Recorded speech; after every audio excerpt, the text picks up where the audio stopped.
తాకట్టులో ఉన్న బంగారాన్ని విడిపించి ఆ రోజు ఆన్లైన్ రేటుకే మేము కొంటాం. Sharma gold company.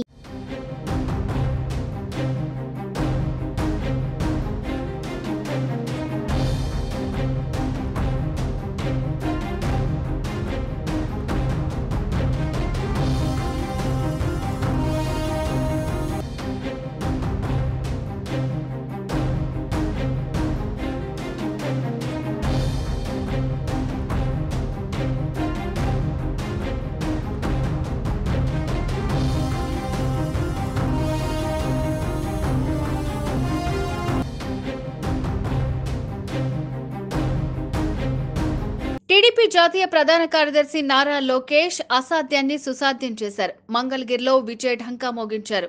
సమీప ప్రత్యర్థి వైసీపీ అభ్యర్థి లావణ్యపై గెలిచారు.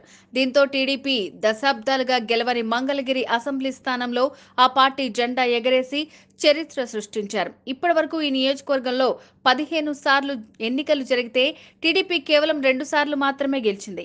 1985లో చివరగా గెలిచి ఆ తర్వాత ఇప్పటి వరకు అక్కడ గెలవలేదు.